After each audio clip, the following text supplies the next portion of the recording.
Vamos a tener la continuación del tema La paz de Dios, va a ser la número 7 y vamos a iniciar primero de todo con una oración. Padre nuestro, una vez más te queremos pedir que sea el Espíritu Santo el que nos vaya guiando a todo el conocimiento, a toda la luz, a toda la verdad. Te queremos pedir, Señor, que ayudes a tener nuestras mentes centradas, a que no divaguen, ya que tú puedas ayudarnos a ampliar el conocimiento que nos quieres dar. Perdona nuestros pecados, que todo te lo pedimos en el nombre de Jesús. Amén. Como os decía, en esta séptima parte de la paz de Dios, vamos a tener algo que tendrá relación con lo que hemos tratado esta mañana, aunque de un modo distinto a lo que algunos pueden llegar a pensarse. Primero de todo vamos a iniciar con esto, un plagio satánico. Sí, un plagio satánico a la paz que conocemos ahora, que es la paz de Dios. Y mirad, ¿en qué consiste? María, símbolo de paz y madre de todos los creyentes. ¿Qué es esto? Pues ya nos podemos imaginar algo. El Papa en el Ángelus del 1 de enero de este año 2016 dice: la indiferencia es enemiga de la paz. La indiferencia. Y lo vemos, como es tan habitual, saliendo donde hay las multitudes que se reúnen alrededor de ese obelisco al cual él siempre se dirige, con todo lo que eso entraña de culto satánico. Pero mirad qué llega a decir hablando de toda esta situación sobre la paz. La bendición bíblica continúa así: el Señor te conceda paz. Hoy celebramos la Jornada Mundial de la Paz, que tiene por tema: vence la indiferencia y conquista la paz. La paz que Dios Padre desea sembrar en el mundo debe ser cultivada por nosotros. No solo, debe ser también conquistada. Mirad cómo está hablando, como decíamos durante estas temáticas anteriores, la paz de Dios bajo un concepto totalmente falso, es el que está transmitiendo una jornada mundial de la paz, algo que es totalmente contrario a la palabra paz tal como se expresa en la palabra de Dios. Esto implica una verdadera lucha, una lucha espiritual que tiene lugar en nuestro corazón, porque enemiga de la paz no es solo la guerra, sino también la indiferencia, que hace pensar solo a sí mismos para crear muros, sospechas, miedos y cerrazones. Estas cosas son enemigas de la paz. Tenemos, gracias a Dios, tantas informaciones, pero a veces estamos tan sumergidos de noticias que nos distraemos de la realidad, del hermano y de la hermana que necesitan de nosotros. Comencemos a abrir el corazón, despertando la atención hacia el prójimo, a quien es más cercano. Este es el camino para la conquista de la paz. Mirad cómo está dirigiendo, en parte, la paz en términos correctos, pero nos va desviando hacia una jornada mundial de la paz que para nada es lo que sabemos que es. Y veremos hasta qué punto llega ahora. Nos ayuda en esto la Reina de la Paz, la Madre de Dios, de quien hoy celebramos la solemnidad. ¿Os dais cuenta dónde nos lleva la paz del papado? La paz del papado nos dirige a la Virgen María, a lo que ellos dicen la Madre de Dios, no la Madre de Jesús en la tierra. Concepto que una vez más debemos clarificar. Porque si decimos Madre de Dios, se puede entender que es la Madre de Dios desde la eternidad, y esto no es así. Esto es lo que Satanás siempre pretende hacernos tener en concepto. Por eso entroniza tanto a la Virgen María, de la cual cuando hay apariciones es él mismo. El Evangelio de hoy afirma que ella guardaba todas estas cosas y las meditaba en su corazón. ¿De qué cosas se trata? Ciertamente de la alegría por el nacimiento de Jesús, pero también de las dificultades que había encontrado. Había tenido que colocar a su hijo en un pesebre porque para ellos no había lugar en el alojamiento y el futuro era muy incierto. Las esperanzas y las preocupaciones, la gratitud y los problemas, todo aquello que sucedía en la vida se transformaba en el corazón de María en oración, diálogo con Dios. He aquí el secreto de la Madre de Dios, y ella hace así también con nosotros. guarda las alegrías y desata los nudos de nuestra vida llevándolos al Señor. Una vez más, mirad cómo vuelve a soltar una mentira bíblica, porque esto no se sustenta por ningún lado bíblicamente. Es una falsa doctrina. ¿Y qué hacen? Ponerle a papel de María el papel que en verdad hace Jesús. Eso es lo que Satanás siempre ha pretendido, usurpar el lugar de Cristo. Esta tarde iré a la Basílica de Santa María la Mayor para la apertura de la Puerta Santa. Encomendamos a la Madre el año nuevo para que crezcan la paz y la misericordia. Pues ya podemos pensar que si encomienda el año nuevo para que crezcan la paz y la misericordia, va a crecer normalmente todo lo contrario. ¿Sí? Y ya hemos visto que en los pocos días que han pasado de este año, estamos viendo precisamente la confirmación de esto. Cada vez menos paz y menos misericordia. Eso sí, ellos se van a mostrar como los garantes de esa misericordia, intentando o diciendo que ayudan a tantos. Y por detrás generando la miseria y conflictos. Pues no termina aquí, aún hay otra noticia relacionada. Francisco al inicio del año dice: un río de miseria nada puede ante un océano de caridad. Qué bonito queda, ¿eh? Ese tipo de palabras. En la misa del 1 de enero invita a vencer la indiferencia que impide la solidaridad. Y respecto a la fotografía no comentamos nada porque ya lo hemos tratado en las noticias de actualidad en relación con la profecía bíblica. Esta fotografía, donde se ven ya no 3 niños vestidos de reyes magos, sino que son 2 niños y una niña, una reina maga. Bien, como eso ahora aquí no toca hablar de ello, vamos directamente a la parte que nos interesa de esa homilía del Papa, justo aquí. Al comienzo de un nuevo año, la Iglesia nos hace contemplar la maternidad de María como símbolo de la paz. Una vez más, nos dirigen a María como el símbolo de la paz. En este caso, la maternidad en mayúsculas de María. Mirad que no se centran en Jesús, sino en la maternidad de María. Pues bien, esos conceptos tan sutiles son los que marcan la gran diferencia para ver el plagio satánico desviándolo hacia el error. Y así tantos millones de personas creen en esos conceptos de paz que vende el papado y que no es el de Dios. Bienaventurada eres tú, María, porque has dado al mundo al Hijo de Dios, pero todavía más dichosa por haber creído en Él. Llena de fe, has concebido a Jesús antes en tu corazón que en tu seno, para hacerte madre de todos los creyentes. ¿Quién podía decir un disparate así? Madre de todos los creyentes. Pues mira, lo dijo San Agustín, el famoso San Agustín en un sermón 215,4. ¿Nos damos cuenta qué sutileza para entrar ya al error en los primeros siglos del cristianismo? Derrama, Madre, sobre nosotros tu bendición en este día consagrado a ti. Muéstranos el rostro de tu Hijo Jesús, que derrama sobre todo el mundo entero misericordia y paz. Amén. ¿Os dais cuenta cómo equipara a Jesús con quién? ¿Con María? ¿Cumplen la misma función? Esto es un sacrilegio total. Pero esto es lo que se trangan tantísimas personas por desconocer la palabra de Dios o por quererla malinterpretar. O quizás por malinterpretar porque sí. Bueno, pues sea como fuere, gracias a Dios que ahora sabemos cuál es la auténtica paz de Él, que nada tiene que ver con los conceptos que el Vaticano está vendiendo, y especialmente en este año de la misericordia que ellos hablan así tal cual, poniendo la misericordia y la paz juntos, donde no corresponde. Y ahora hablemos de la nueva paz.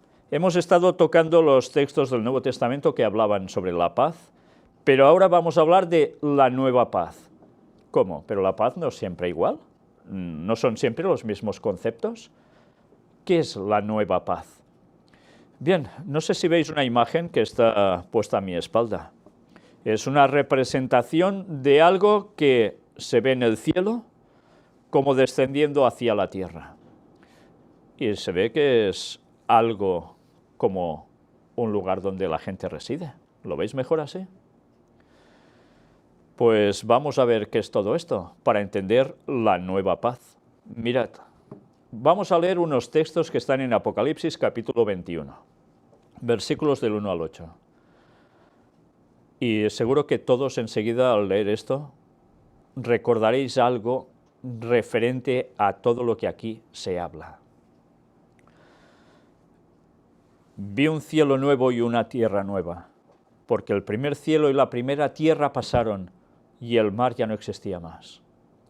Esta mañana citábamos esos textos, ¿verdad?, que nos hablaban de que esperamos el cielo nuevo, la tierra nueva. Pues aquí nos dice Juan lo mismo. Pero, ¿qué nos está diciendo ya ahora?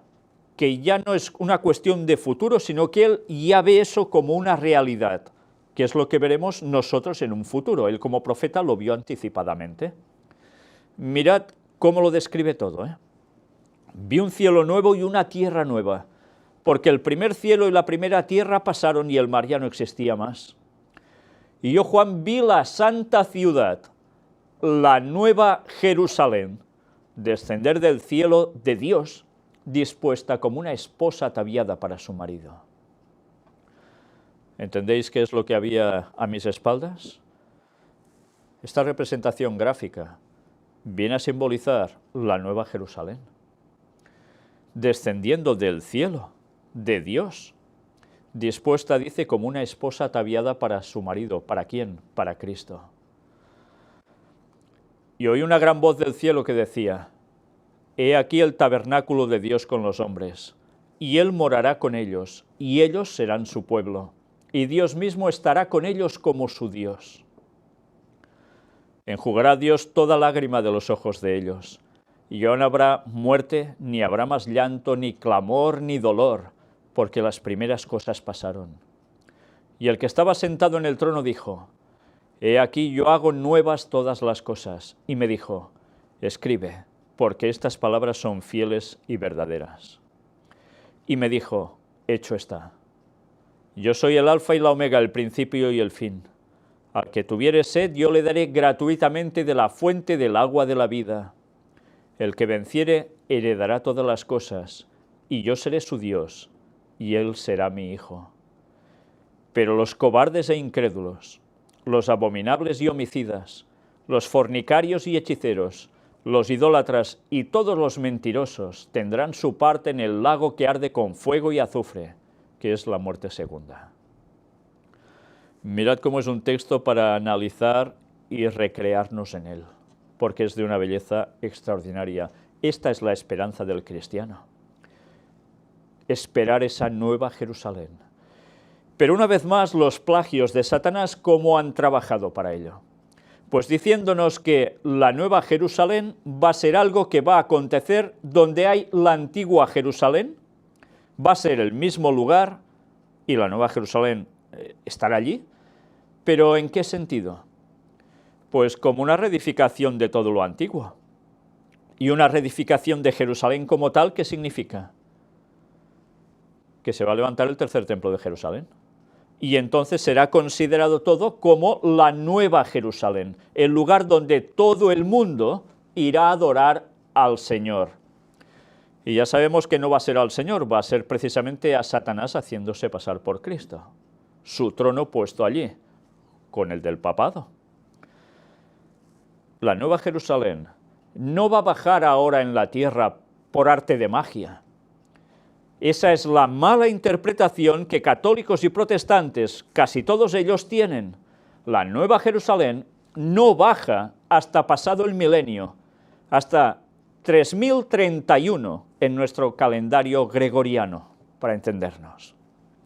Si en el 2031 vuelve Jesús, cae ¿el qué? La destrucción en la tierra, y se lleva a los suyos, resucitan los salvos de todas las épocas, y los 144.000 vivos sellados, que lo estaban esperando, se van todos juntos al cielo por 1000 años. Y en la tierra queda todo desolado. Solo quedan Satanás y sus ángeles. El resto de humanos todos muertos.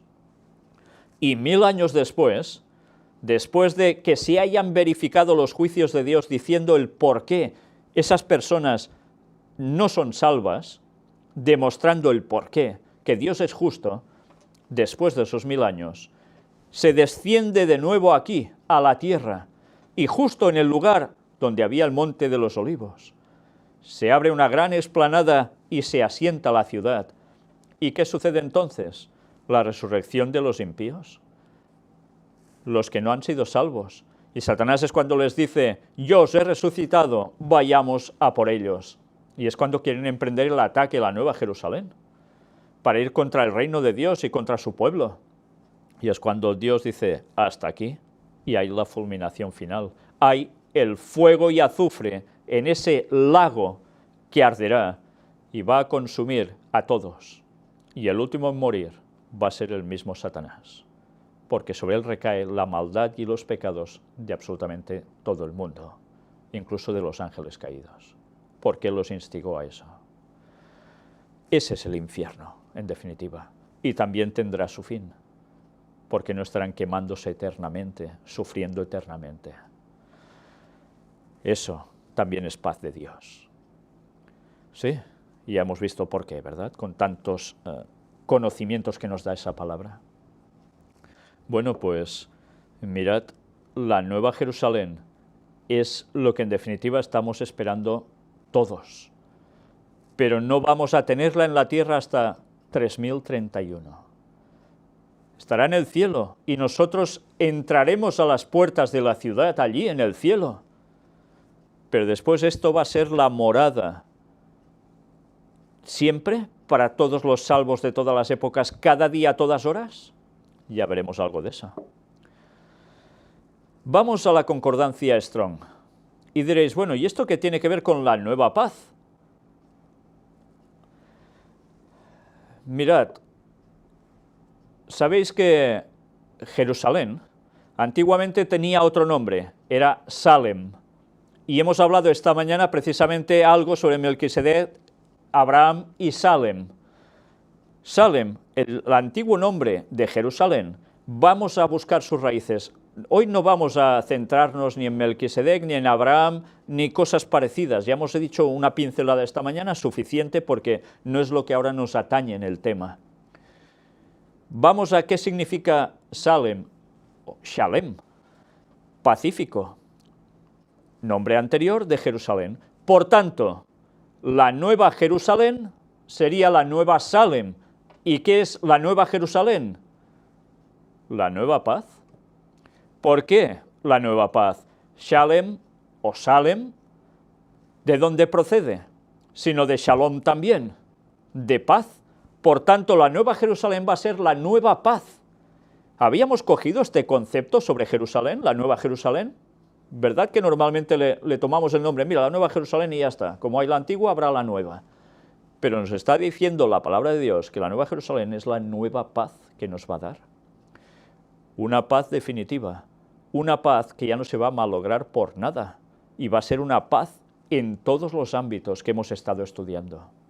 Pero ya sabéis que esa paz quiere decir que va a haber una contrapartida a eso, y es que todo lo que pudiese alterar esa paz va a desaparecer. ¿Qué implica eso? Destrucción de los malvados, por supuesto. Jerusalén igual a Salem. Y cuando empezamos a ver de dónde proceden las palabras, Shalom. Y Shalom, ya lo sabéis, seguro, bien, feliz, amistoso, bienestar, salud, prosperidad, paz, amigo, bien, bueno, completo, dichoso, pacíficamente pacífico, pasto delicado, paz, propicio, prosperidad, salvo, victorioso. Bueno, extraíamos solo 3 palabritas: paz, salvo, victorioso. Eso, en definitiva, tiene que ver con Shalom, paz, salvo. ¿Dónde van a estar los salvados de todas las épocas? ¿No van a estar en la Nueva Jerusalén? ¿Van a ser perdedores o van a ser victoriosos porque han salido vencedores? Evidentemente, para estar en la Nueva Jerusalén solo podrás estar si has salido victorioso de lo que ha acontecido aquí en la tierra. Y has salido victorioso en ese juicio de Dios. Y no sé si veis que hay una palabra que dice completo. ¿Os dais cuenta que por en medio pone completo también? Ahora veremos el porqué. Mirad, cuando una palabra nos lleva a otra por referencias, llegamos a Shalom, que ya lo estuvimos viendo, ¿verdad? Ser, estar seguro, ¿Estaremos seguros en la Nueva Jerusalén? ¿Verdad que sí? Bueno, y tan seguros, porque cuando haya la destrucción, si estamos fuera de la muralla, vamos a ser destruidos. Si estamos dentro, tenemos la salvación segura. Dice estar seguro en mente, cuerpo o estado, y así va a ser. Mirad que destaca otra vez más. Ser, hacer, completo. ¿Por qué dice completo? ¿Qué quiere decir con completo? Pues mirad ahora. Va siguiendo y diciendo, ser amistoso, reciprocar, acabar, castigar. ¿Cómo puede ser? Si shalom es paz, castigar, ¿qué tiene que ver? Ya lo vimos, ¿eh? En el hebreo la palabra puede significar o todo lo bueno o totalmente lo contrario por aplicación de lo otro. ¿Y no va a haber acaso castigo? Completo. Concertar, consumir, una vez más, cumplir, dar el pago. Dar el pago, ¿eh? Si es que está más claro. Con todas las definiciones que nos da de esa palabra, nos lo está diciendo todo lo que va a acontecer en el futuro, relacionado con eso, todo. Devolver, escoger, hacer enmiendas, ofrecer, pacífico, paga, pagar el daño, hacer paz, próspero, quemar, una vez más, recompensar, resarcir, restitución, restituir, retribución, retribuir, terminar, tributar, vengar. Vengar, volver.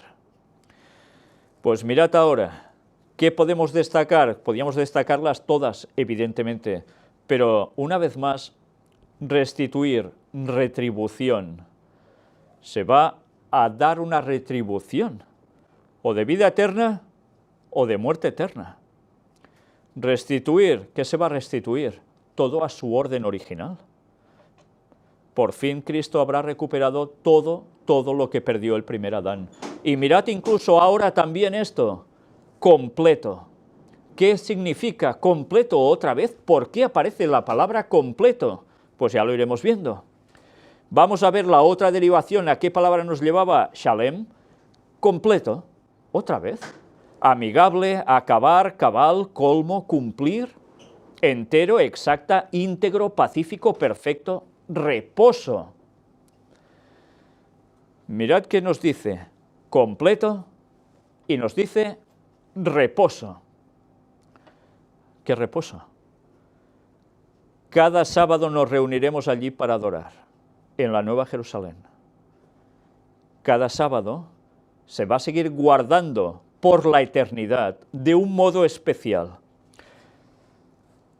Sí, reposo.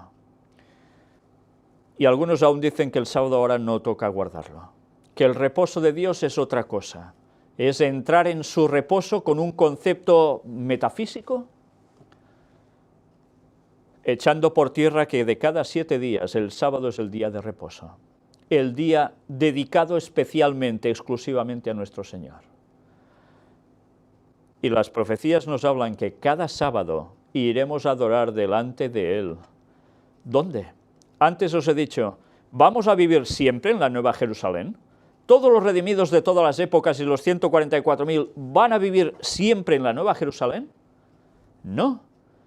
Durante el resto de la semana viviremos en la tierra, cada uno donde le corresponda, donde Dios diga, no lo sé.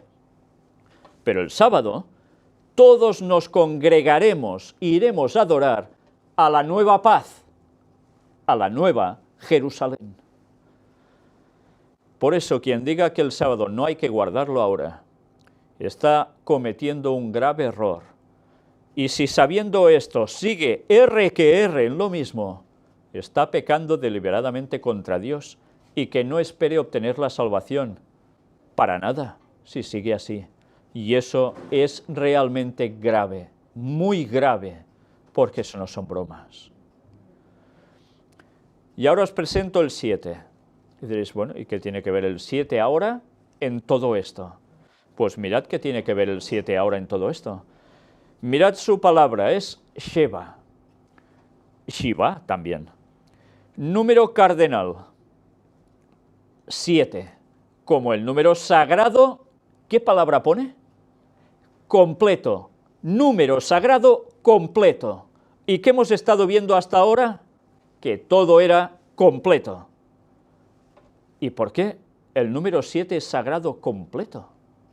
A veces decimos el 7 es perfección, pero en verdad la definición de 7 es completo. ¿Por qué? Bueno, pues mirad además, también 7 veces. Por implicación, mirad a dónde nos lleva, a la semana, claro. Por extensión, número indefinido, 17ª, 17, séptimo, 707, ya sabéis que en el hebreo, cuando luego toca hacer gematría, el 7, o todo lo que tiene que ver con el 7, tal como aparece aquí en estos tipos de números, corresponde a lo mismo, a 7. ¿Pero qué extraemos en consecuencia de esto? Que el 7 es el número sagrado completo. No un número sagrado incompleto, sino completo. Y nos lleva a la semana. ¿Y no suena la sonoridad? ¿Por qué creéis que todo es sh? Ya estuvimos viendo shalom, ¿verdad? Pues ahora resulta que lo que nos estamos percatando es que el número sagrado completo, el 7, ¿tiene que ver con qué? Con la paz de Dios. ¿Tiene que ver con qué? Con la Nueva Jerusalén. ¿Tiene que ver con qué entonces? Con el sábado, ¿no? Mirad si vamos de palabra en palabra por referencias a Shabbat, que dice estar completo. Hacerse 7 uno mismo. No sé si esto suena, ¿sabéis que lo estuvimos mostrando en el tercer Elías? En una de las temáticas del tercer Elías. Pues ahora mirad por dónde nos lleva todo a lo mismo. ¿Y os dais cuenta cómo este tema nos iba a deparar sorpresas? Hacer 7 uno mismo. Nosotros mismos debemos trabajar para perfeccionarnos, con la ayuda de Dios, por supuesto. Pero el 7 sirve para esto, para completarnos, como si se repitiera una declaración 7 veces, conjurar, dar, exigir, ¿qué? Juramentar. ¿Juramentar? ¿Juramento? ¿Jurar? ¿A qué está haciendo referencia aquí? Solemnemente. Mirad que no está diciendo una cosa cualquiera, solemnemente. Por tanto, hacerse 7 uno mismo, completo a uno mismo. Jurar. ¿Estáis cogiendo los conceptos? ¿A qué nos está llevando? Jurará Dios. ¿Os suena de algo esto? ¿Jurará Dios? Y diréis, ¿y qué tiene que ver una sucesión de una cosa con otra? Mirad que es la misma palabra que nos está llevando a todo ello, para poder extraer un significado a todo lo que es la paz de Dios, la nueva paz, la nueva Jerusalén, que va a ser nuestra residencia, si queremos ser completos en Dios, si queremos guardar el sábado, si queremos adorar siempre en sábado a nuestro Señor por la eternidad en la nueva Jerusalén. ¿Jurará Dios? ¿Qué jurará Dios? Mirad estos textos, Hebreos 3, versículo 11 y versículo 18. Por tanto, juré en mi ira, no entrarán en mi reposo. ¿Y a quiénes juró que no entrarían en su reposo, sino a aquellos que desobedecieron? Mirad que este texto de Hebreos es el que es utilizado junto al que vamos a ver ahora para decir que el reposo de Dios es otra cosa ya. Ya no es el sábado cada séptimo día de la semana, sino que es entrar en un reposo especial con Dios. Eso en parte es cierto, pero no es completo. Completo es si ese reposo entra en el sábado. Hebreos 4:3. Pero los que hemos creído entramos en el reposo de la manera que dijo. Por tanto, juré en mi ira, no entrarán en mi reposo, aunque las obras suyas estaban acabadas desde la fundación del mundo. Tremendo, ¿eh? No entrarán en su reposo. ¿No entrarán en qué, en definitiva? No entrará en su reposo, sábado, Nueva Jerusalén. Si nosotros no guardamos el sábado, no busquemos excusas. Por terminología de las propias palabras bíblicas, todo nos conduce a ello. Si queremos estar en esa nueva Jerusalén, debemos guardar el sábado. Claro que hay periodos, por supuesto. Siempre debemos estar con Dios, por supuesto. Pero cada día podéis estar las 24 horas del día para el Señor.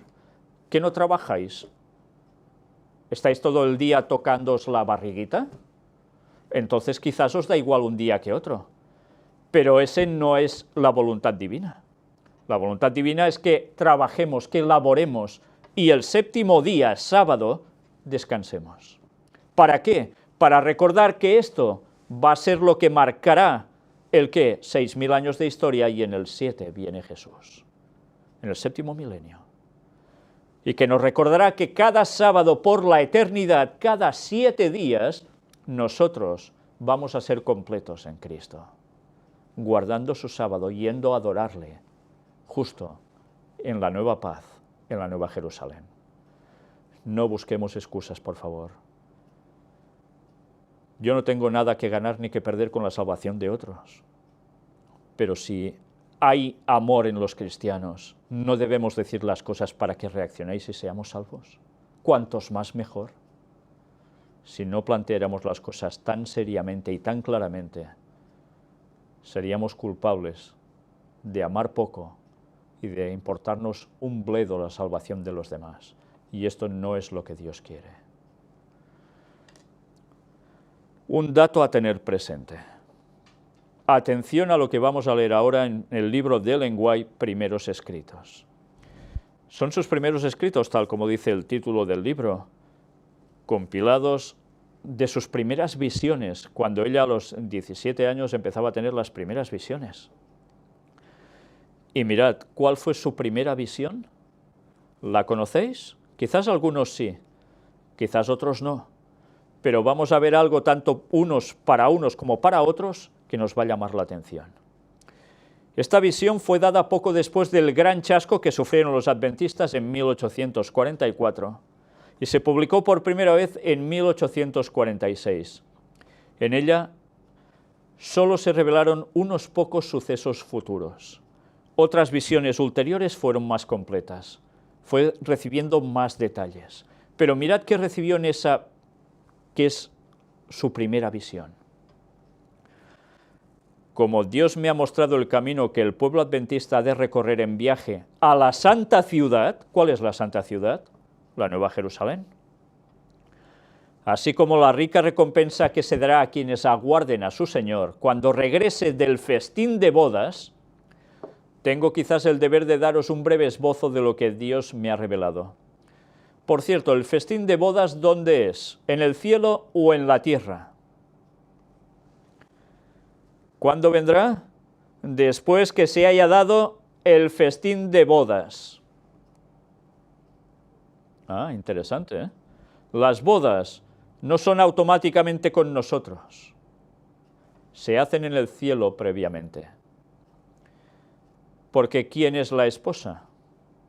Sí, decimos la iglesia, sí, es una acepción, pero la esposa es la Nueva Jerusalén, que va a simbolizar donde nosotros vamos a estar siempre como su pueblo, como su amada ante Dios, el esposo. Mirad qué nos llega a decir aquí. Tengo quizás el deber de daros un breve esbozo de lo que Dios me ha revelado. Y recordad que esto lo dice, ya veis, año y pico después que hubo el gran chasco. Esperaban el retorno de Cristo en 1844 y no fue así. Los santos amados tendrán que pasar por muchas pruebas. Pero nuestras ligeras aflicciones, que solo duran un momento, obrarán para nosotros un excelso y eterno peso de gloria, con tal que no miremos las cosas que se ven, porque estas son pasajeras, pero las que no se ven son eternas. Fijaos que habla de nuestras ligeras aflicciones. En definitiva, lo mismo que viene a decir Pablo, ¿no? Que todo lo que nos pase aquí malo, en definitiva, es poco cuando comparemos la inmensidad que vamos a tener de beneficio en la eternidad. Sigue diciendo, he procurado traer un buen informe y algunos racimos de Canaán, simbólicamente hablando, la Canaán celestial, por lo cual muchos quisieran apedrearme, como la congregación amenazó hacer con Caleb y Josué por su informe, que se cita en Números 14:10. Ya tuvo sus problemas ella, por revelar su primera visión. Pero os declaro, hermanos y hermanas en el Señor, que es una buena tierra, y bien podemos subir y tomar posesión de ella. ¿Os dais cuenta del paralelismo? Cuando los israelitas iban a conquistar Canaán, ¿iban a qué? ¿Qué se dijo? Subamos y tomemos posesión de ella, dijeron Caleb y Josué, mientras los otros se habían echado atrás. Y el lenguaje que dijo, hablando de la Canaán celestial, de la nueva Jerusalén que había que conquistar en definitiva, pues que podemos subir y tomar posesión de ella. Es la única forma, subir, ir al cielo. Mientras estaba orando ante el altar de la familia, ya ves que ella siempre dice que es interesante que cada familia tenga en su hogar su propio altar, para concentrarse, hacer el culto de familia. Dice que en ese lugar el Espíritu Santo descendió sobre mí y me pareció que me elevaba más y más, muy por encima del tenebroso mundo. Miré hacia la tierra para buscar al pueblo adventista, pero no lo hallé en parte alguna. Y entonces una voz me dijo, vuelve a mirar un poco más arriba. Alcé los ojos y vi un sendero recto y angosto, trazado muy por encima del mundo. El pueblo adventista andaba por ese sendero, en dirección a la ciudad que se veía en su último extremo. ¿Os dais cuenta? A una ciudad que se veía en su último extremo, ven visión. En el comienzo del sendero, detrás de los que ya andaban, había una brillante luz que, según me dijo un ángel, era el clamor de medianoche. ¿Sabéis qué es el clamor de medianoche? Bueno, toca clarificar para los que no sean adventistas. El clamor de medianoche era ese clamor que tuvieron, esa fuerte pregonación al mundo de que Jesús volvía a la medianoche. ¿De cuándo? Del 22 de octubre de 1844. Eso impulsó mucho el mensaje, pero después ese hecho no sucedió. La profecía era correcta, el día era correcto, todo era correcto, pero se habían equivocado en el hecho. Jesús pasaba del lugar santo al lugar santísimo y empezaba el juicio investigador en el cielo.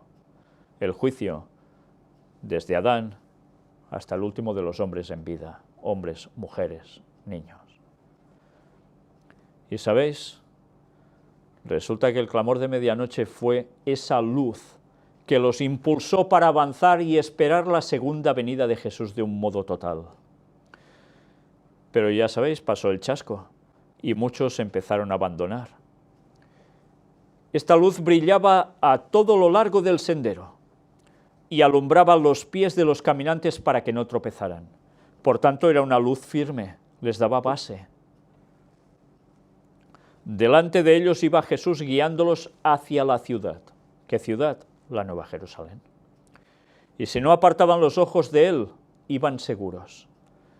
Pero no tardaron algunos en cansarse, diciendo que la ciudad estaba todavía muy lejos y que contaban con haber llegado más pronto a ella. ¿A qué está haciendo referencia aquí? Ellos ya creían, bueno, pues si no es en 1844, será quizás al año siguiente. Y, ¿sabéis? Empezaron a poner fechas esperando el retorno de Cristo y no llegaba. ¿Y por qué ponían fechas al retorno de Cristo? ¿En qué se basaban para eso? Pues ahora, una vez más, he de llamar la atención incluso a predicadores mediáticos, para que sitúen en contexto cuando Ellen White cita ciertas cosas. Y hacía referencia, esa cita y tantas otras, que no se podía poner fecha más allá de 1844, ¿a qué? A eso precisamente, a decir que la profecía de los 2300 días que ellos demostraron que acabó el 22 de octubre de 1844, estaba mal computada, que no empezaba donde debía empezar, por tanto, empezaba más tarde, en otros lugares que iban poniendo, y por tanto, ¿qué sucedía? Que su culminación sería más allá en el tiempo, e iban poniendo fechas al fin del cumplimiento de los 2300 días, años en profecía. ¿Tenemos ya ese concepto claro de una vez? Porque ya está bien de decir que no se puede saber en qué año va a volver Cristo, porque esto es mentir descaradamente. Y si no consideran que es mentira, que indaguen por sí mismos, busquen con oración y se darán cuenta que lo que estamos diciendo es pura verdad. ¿Les interesa saber la verdad o prefieren no quedar mal con nadie para conservar sus puestos y sus tipos? Pues ya va siendo hora que nos definamos, pero no digamos gato por liebre, porque eso no toca. Y Dios va a demandar eso. Sobre todo cuando hay mucha responsabilidad. Una cosa es que no se lo crea cualquier miembro de una iglesia o cualquier persona de la calle, pero hay personas que son líderes con gran responsabilidad ante muchedumbres. Y si ellos no hacen lo que deben y dicen lo que es, van a arrastrar a muchos a la perdición con su influencia. Y Dios va a exigir mucho más a los líderes que a cualquier otro, que haya seguido en plan borreguil a estos. Mirad qué responsabilidad. Si creéis que lo que decimos es mentira, ya podéis indagar en todo lo que hemos presentado hasta ahora, y luego, amablemente decir, esto es verdad o es mentira por esto y por lo otro. Pero no hagáis ni digáis, afirmando cosas, como si fuera misa papal, cuando no es verdad y no habéis indagado. Mirad cuando sucede esto. Ven, uy, está muy lejos, ¿y qué hacen? Y que contaban con haber llegado más pronto a ella. Entonces Jesús los alentaba, levantando su glorioso brazo derecho, del cual dimanaba una luz que ondeaba sobre la hueste adventista, y exclamaban, ¡Aleluya! Otros negaron temerariamente la luz que brillaba tras ellos, diciendo que no era Dios quien los había guiado hasta allí. ¿Os dais cuenta?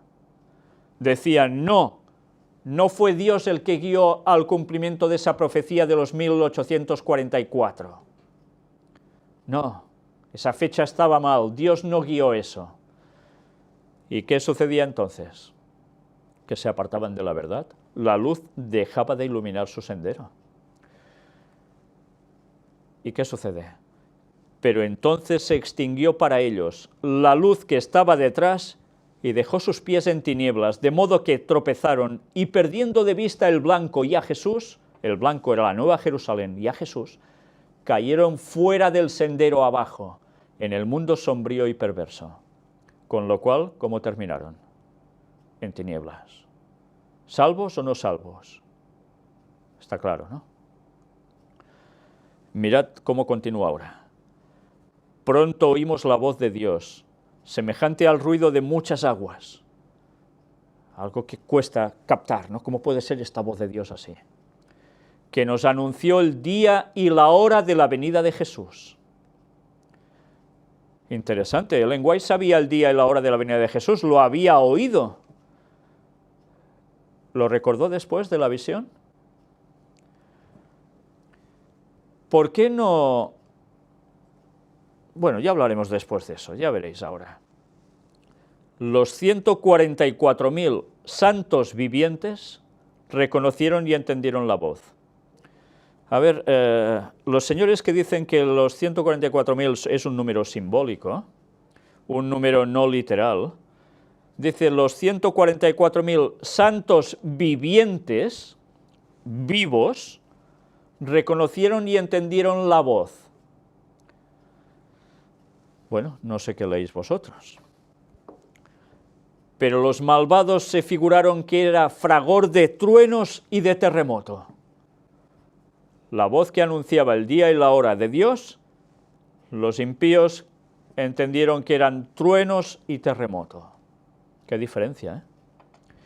Cuando Dios señaló el tiempo, derramó sobre nosotros el Espíritu Santo, y nuestros semblantes se iluminaron refulgentemente con la gloria de Dios, como le sucedió a Moisés al bajar del Sinaí. En esos momentos finales, el pueblo de Dios oirá la voz de Dios mismo, diciendo día y hora. ¿Y por qué diciendo día y hora y no diciendo mes y año? ¿Os lo habéis planteado? Pues muy fácil, porque el mes y el año ya se sabrán. Es obvio, no hace falta ser un gran lumbreras, ¿verdad? Pues mirad ahora que continúa. Los 144.000 estaban todos sellados y perfectamente unidos. ¿Qué hemos visto que significaba paz? Entre otras cosas, unir. Por tanto, estaban todos sellados y perfectamente en paz, unidos. En su frente,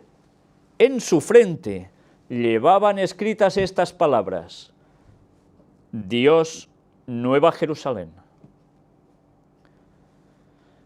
Impresionante, ¿eh? Llevaban escrito en sus frentes: Dios, Nueva Jerusalén. Dios, nueva paz.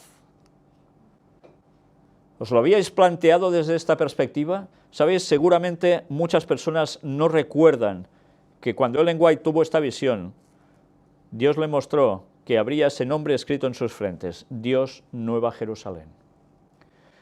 Y además una brillante estrella con el nuevo nombre de Jesús.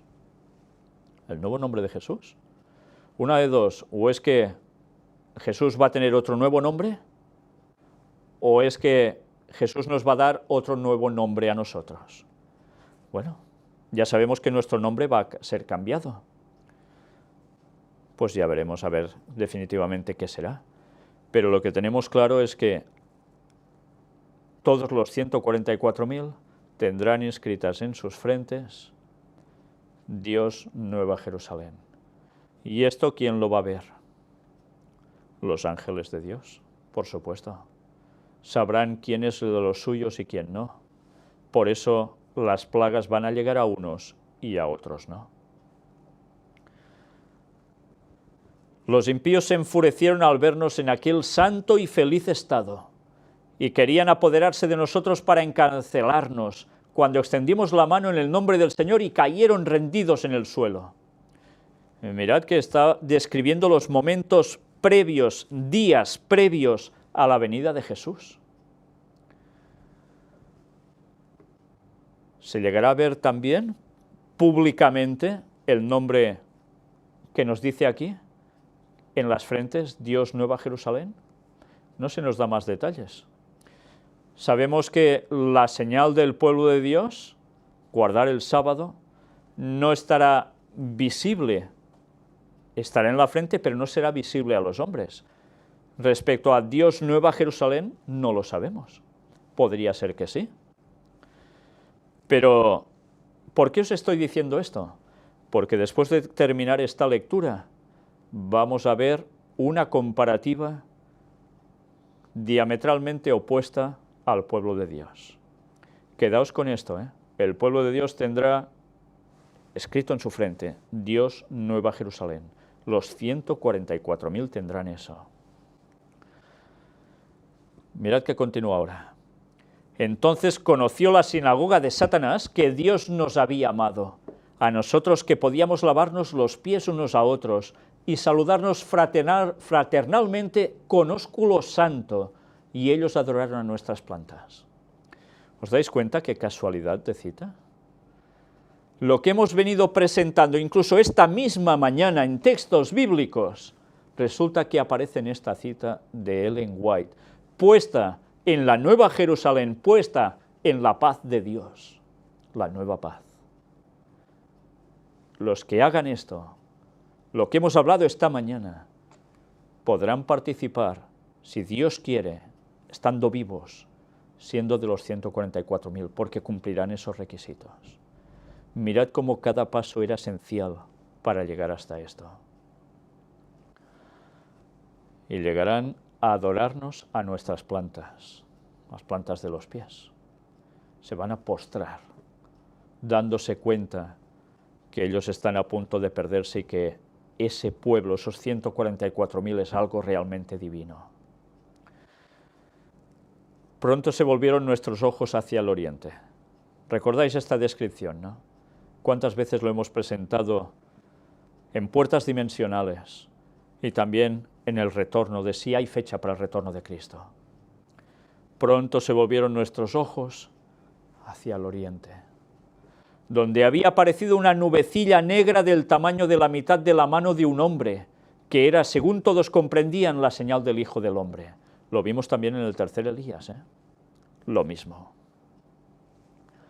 En solemne silencio contemplábamos cómo iba acercándose la nubecilla, volviéndose cada vez más esplendorosa hasta que se convirtió en una gran nube blanca cuya parte inferior parecía fuego. Todo esto lo estuvimos detallando, describiendo, ¿verdad? Sobre la nube lucía el arco iris, y en torno de ella aleteaban 10.000 ángeles cantando un hermosísimo himno.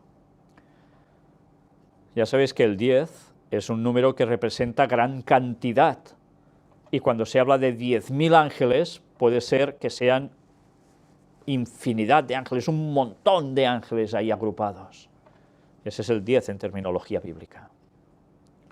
En la nube estaba sentado el Hijo del Hombre. Sus cabellos, blancos y rizados, le caían sobre los hombros, y llevaba muchas coronas en la cabeza. Qué descripción de Jesús, ¿eh? Aquí Jesús aparece con los cabellos blancos y rizados cayéndole sobre los hombros. No extremadamente largo, hasta esa medida. Y llevaba muchas coronas en la cabeza.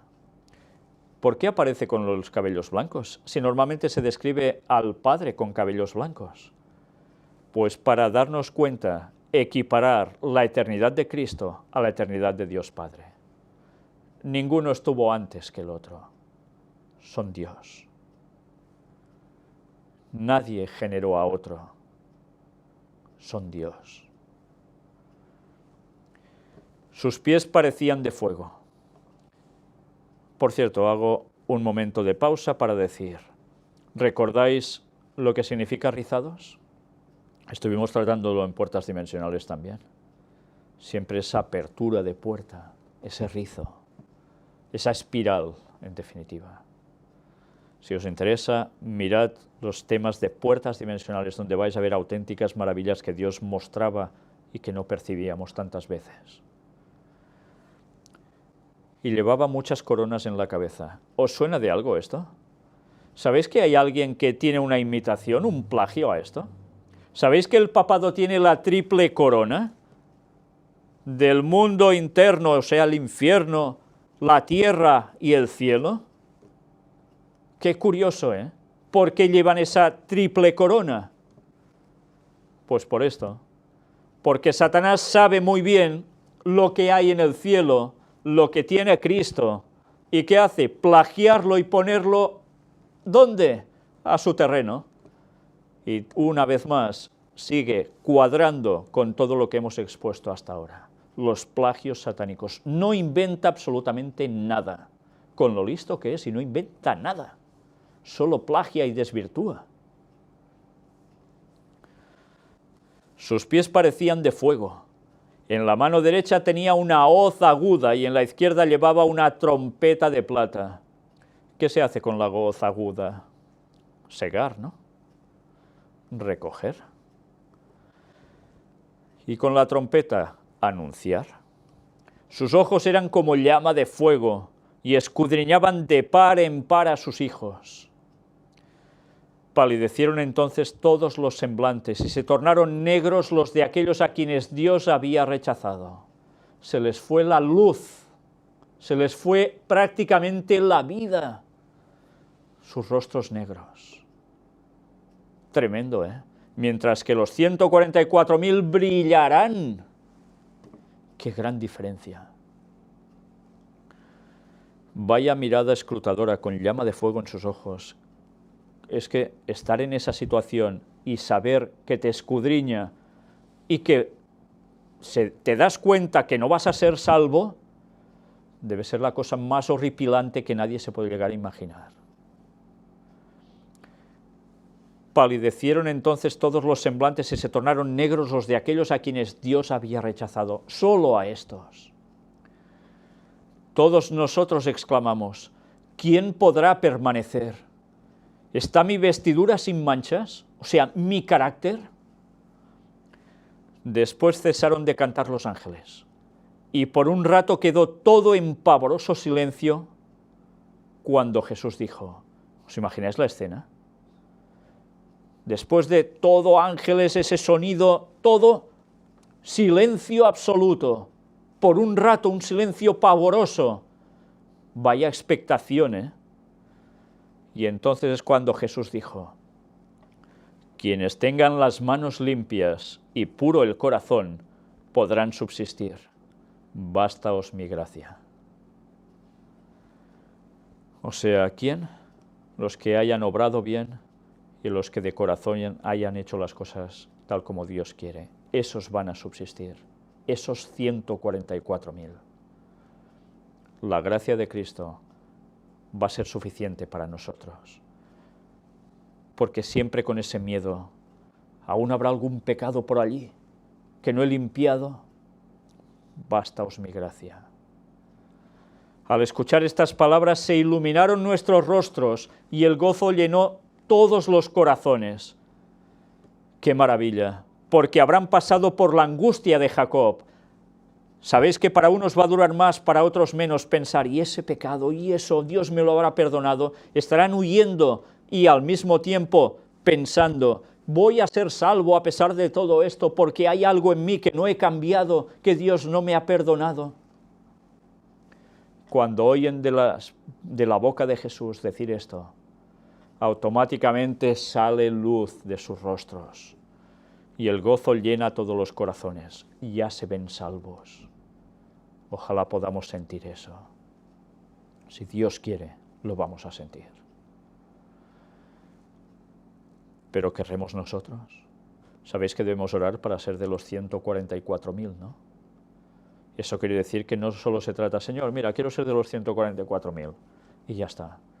Quiere decir que debemos poner nuestros caracteres en sintonía con Cristo, que debemos apartarnos de todos los pecados, andar rectamente, buscarlo y pedirle perdón por lo hecho anteriormente, y andar con Él por siempre. Los ángeles pulsaron una nota más alta en sus arpas y volvieron a cantar mientras la nube se acercaba a la tierra.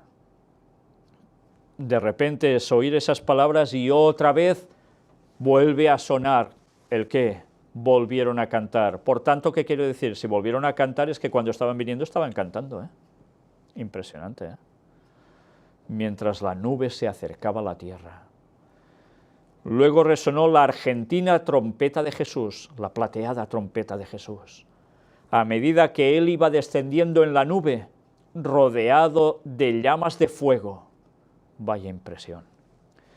Miró las tumbas de sus santos dormidos. Después alzó los ojos y las manos hacia el cielo y exclamó, «Despertad, despertad, despertad los que dormís en el polvo y levantaos». Vaya escena. Hubo entonces un formidable terremoto. Se abrieron los sepulcros y resucitaron los muertos revestidos de inmortalidad, lo que tanto nos había dicho el apóstol Pablo. Los 144.000, los que estaban vivos, exclamaron, ¡Aleluya!, al reconocer a los amigos que la muerte había arrebatado de su lado. Y en el mismo instante nosotros fuimos transformados y nos reunimos con ellos para encontrar al Señor en el aire. Transformación de materia en vida.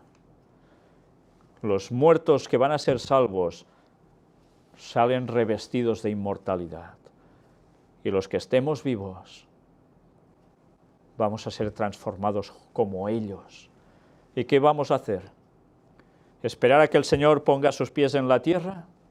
Eso lo va a hacer el falso Mesías, va a hacerlo Satanás cuando venga haciéndose pasar por Jesús, andando entre la gente, haciendo sus bienes, entre comillas.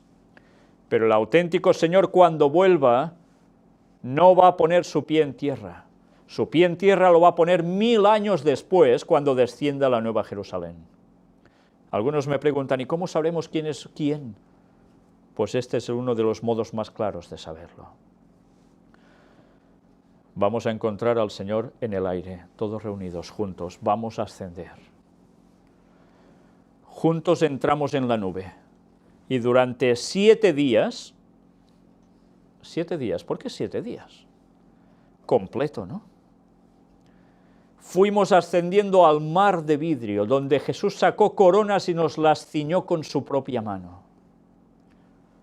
Precioso, ¿eh? Va a tener la paciencia de ceñirnos coronas a todos los salvos, a cada uno de nosotros, con su propia mano. ¿Os imagináis este momento? Estar en la presencia de Jesús, quizás en la cola, esperando tu turno, que creo que nadie dirá, no te cueles, y no. Bueno, aunque las ganas supongo que estarían porque todos quisieran estar enseguida adelante, ¿no? Pero ¿qué va a pasar? Llegar cara a cara con Jesús y que te ponga esa corona con su propia mano. Impresionante. Nos dio también arpas de oro y palmas de victoria. Este va a ser nuestro pack, ¿eh? Corona, arpa de oro y palma de victoria. En el mar de vidrio, los 144.000 formaban un cuadrado perfecto. Los está describiendo una vez más, los 144.000, no dice los 127.347, ni dice los 2 millones no sé cuántos, los 144.000. Algunas coronas eran muy brillantes y estaban cuajadas de estrellas, mientras que otras tenían muy pocas. Y sin embargo, todos estaban perfectamente satisfechos con su corona. ¿Por qué? ¿Por qué Dios va a hacer esto? Mira, unos tendrán un montón de estrellas en sus coronas, estrellas que brillan, por supuesto, y otros, en cambio, tendrán muy pocas. Pero ninguno se queja. ¿Por qué? ¿Qué significa eso? Son las coronas que Cristo va a poner en nuestras cabezas, con cada estrella significando no un estado como significan las banderas que hay por este mundo, sino significando una persona salva, gracias al testimonio que hayas podido dar. Unos tendrán muchas. ¿Os imagináis a Pablo? ¿Os imagináis a toda esta gente que ha hecho tanto por el Evangelio? ¿Cuánta persona no será salva gracias a que ellos han dado ese testimonio? Que Dios los pudo utilizar y ellos quisieron ser utilizados. Otros quizás porque son los que prácticamente se subieron al carro en el último momento, o quizás porque, por lo que sea, no pudieron dar más testimonio, a saber por qué. Pero algunos tienen unas pocas y tampoco se quejan. Es justo. Iban vestidos con un resplandeciente manto blanco desde los hombros hasta los pies. Pureza absoluta. Había ángeles en todo nuestro derredor mientras íbamos por el mar de vidrio. ¿Hacia dónde? Hacia la puerta de la ciudad. ¿Qué ciudad? La nueva paz, la nueva Jerusalén. Y con un mar de vidrio allí, ¿eh? ¿Qué debe ser eso? Inimaginable prácticamente, ¿no? Jesús levantó su brazo potente y glorioso y posándolo en la perlina puerta, la hizo girar sobre sus relucientes goznes y nos dijo: en mi sangre lavasteis vuestras ropas y estuvisteis firmes en mi verdad. Entrad en mi sangre, en la sangre de Cristo. Sin la sangre de Cristo nadie podría entrar a ser ciudadano de la Nueva Jerusalén, si no hubiese sido por su sacrificio enorme por nosotros, por derramar su sangre única. Nosotros no seríamos salvos. Pero además dice, y estuvisteis firmes en mi verdad. Sí, el Señor salvará a los que hayan querido ser salvos. ¿Haciendo qué? Su voluntad, siguiendo su verdad. los mandamientos, la fe de Jesús. Si no se hace eso, si no se busca tener el carácter de Cristo, olvidaos que allí no vais a entrar. Todos entramos con el sentimiento de que teníamos perfecto derecho a estar en la ciudad. ¿Por qué? Porque se habían limpiado, gracias a Cristo. Gracias a Cristo. Allí vimos el árbol de la vida y el trono de Dios, del que fluía un río de agua pura, y en cada lado del río estaba el árbol de la vida. En una margen había un tronco del árbol y otro en la otra margen, ambos de oro puro y transparente. ¿Qué descripción da del árbol de la vida, Siendo de oro puro y transparente, un tronco en cada lado de la ribera. Al principio pensé que había dos árboles, pero al volver a mirar vi que los dos troncos se unían en su parte superior y formaban un solo árbol. Así estaba el árbol de la vida en ambas márgenes del río de vida. Sus ramas se inclinaban hacia donde nosotros estábamos, y el fruto era espléndido, semejante a oro mezclado con plata. ¿Habéis conocido un fruto así aquí en la tierra? ¿Verdad que no?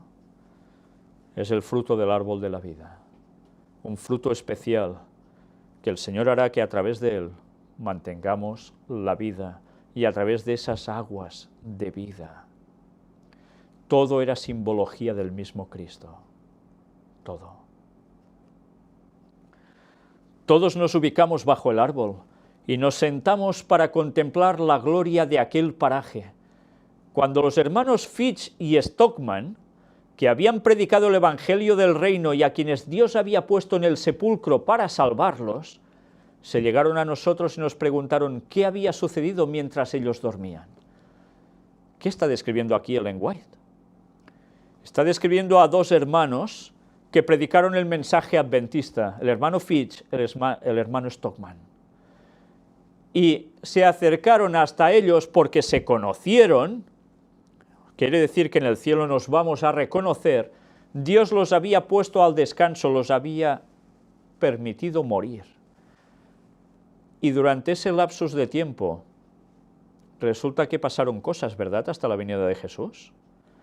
Pues ellos quieren saber qué sucedió mientras ellos dormían. ¿Qué quiere decir esto? Pues que evidentemente cuando estás muerto no te enteras de nada. Que no estás pululando por el cielo, ni estás quemándote en una caldera, ni estás en un purgatorio esperando que alguien ore por ti, pagando algo para que pases al cielo, ni cosas de esas por orden papal, ni te estás comunicando con ningún vivo.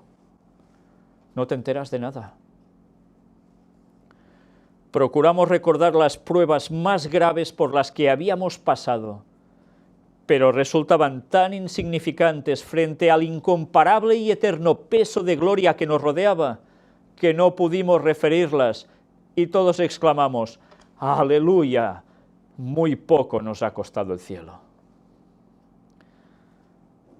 Muy poco nos ha costado el cielo.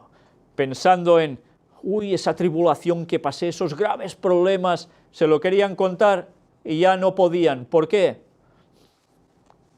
Eso era insignificante al lado de todo el panorama que tenían por la eternidad. Qué poco nos ha costado el cielo. Y algunos pensamos a veces, ¡ay, qué trauma hacer esto, hacer lo otro! ¿De qué? Porque tenemos la vista puesta en las cosas de aquí, no en las de arriba. Ese es el problema. Y hay depresiones, y hay gritos, y hay grandes problemas. ¿Por qué? Porque nos tomamos todo desde una perspectiva totalmente errada. Ya sabéis que cuando se pinta un cuadro, cuando se hace un dibujo, hay las leyes de la perspectiva. Si tú pones bien las leyes de la perspectiva, todo está muy bien definido, ¿verdad? Pero si tu perspectiva está totalmente alterada, ese cuadro, ese dibujo es en catalán decimos un nyap, o sea, una cosa feísima, que no sirve para nada porque está mal hecho. Y hace feo, duele hasta la vista, ¿verdad? Bueno, pues debemos tener esa perspectiva correcta.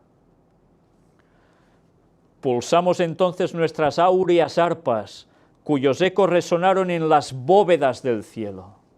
Impresionante, ¿verdad? con Jesús al frente, descendimos todos de la ciudad a la tierra y nos posamos sobre una gran montaña que, incapaz de sostener a Jesús, se partió en dos, de modo que quedó hecha una vasta llanura. Mirad cómo ahora ya nos habla del regreso, después del milenio. Miramos entonces y vimos la gran ciudad con 12 cimientos y 12 puertas, 3 en cada uno de sus 4 lados, y un ángel en cada puerta. Está describiendo la Nueva Jerusalén. Todos exclamamos, la ciudad, la gran ciudad, ya baja de Dios del cielo. Descendió pues la ciudad y se asentó en el lugar donde estábamos. O sea, ¿qué habrá sucedido entonces? Ahora lo iremos viendo. Comenzamos entonces a mirar las espléndidas afueras de la ciudad. Allí vi bellísimas casas que parecían de plata, sostenidas por 4 columnas engastadas de preciosas perlas muy admirables a la vista. Estaban destinadas a ser residencias de los santos. Residencias de los santos, en la Nueva Jerusalén. En cada una había un anaquel de oro. Vi a muchos santos que entraban en las casas y, quitándose las resplandecientes coronas, las colocaban sobre el anaquel. Después salían al campo contiguo a las casas para hacer algo con la tierra, aunque no en modo alguno como para cultivarla como hacemos ahora. Una gloriosa luz circundaba sus cabezas, y estaban continuamente alabando a Dios. Una vez más, el trabajo no va a ser como ahora. Ya sabéis que el labriego tiene que sudar para sacar provecho de la tierra. Como era en un principio en el Edén. Prácticamente era recoger poca cosa más. Pues esto es lo que va a volver a ser una vez más, de nuevo. Vi otro campo lleno de toda clase de flores, y al cortarlas exclamé, no se marchitarán.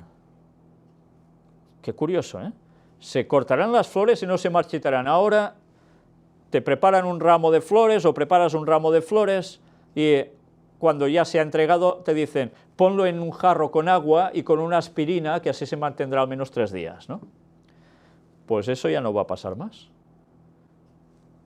¿Qué habrá hecho Dios en la naturaleza para que se produzca ese cambio? Yo no lo sé, pero confío en su promesa.